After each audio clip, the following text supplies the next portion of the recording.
Hello guys!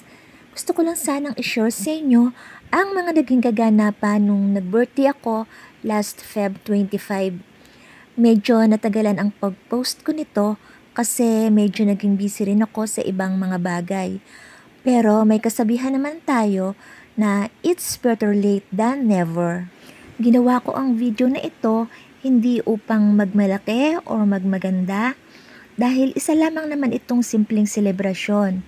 Bagkos ay gusto ko lamang i-capture ang moment at i-save ang memories na ito. Dahil ang birthday o ang kaarawan ng isang tao ay isa sa mga highlight ng ating buhay. Siyempre, uumpisahan ko ito kung saan ginanap ang celebration ng aking birthday. At eto na nga guys, sa video na ito ay pupunta kami ng Olongapo, Zambales. Ang mga anak ko kasi ang nag-set up at nagplano ng lahat ng ito dahil alam nila na gustong gusto ko ang mag-beach lalo ngayon na summer naman. At ang isa nga sa nakita ng aking panganay ay ito ngang Inflatable Island Beach Club Resort. Alam niya na magugustuhan ko dito dahil ang Inflatable Island is the biggest floating playground in Asia. So, hindi lang kami maliligo at aaura sa beach, kundi may mga exciting and challenging activities pa na gagawin. Na first time kong mararanasan. And so, first time din ni husband na mag-drive papuntang north.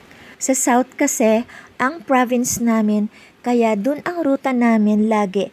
Every time syempre na uuwi kami sa Laguna. And kaya naman nasabi ko na simple lang ang birthday celebration ko dahil 6 person lang kaming magkakasama. Medyo malayo nga rin kasi ito kaya hindi na rin kami nag-invite and we decided na kami-kami na lang muna.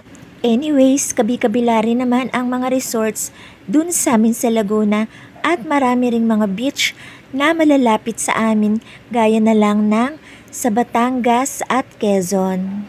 So, napakarami pang pagkakataon na magkakasama-sama kami sa summer outing ng pamilya.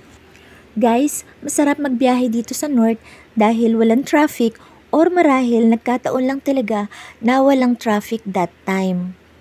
Wala pang 3 hours ang tinakbo namin from Caloocan to Olongapo at napakalinis talaga ng lugar. And ayan na nga, andito na kami sa Inflatable Island Beach Club Resort. Special thanks to my husband, to my Melody, Kaydel, Shane, and Glenn. I love you all guys.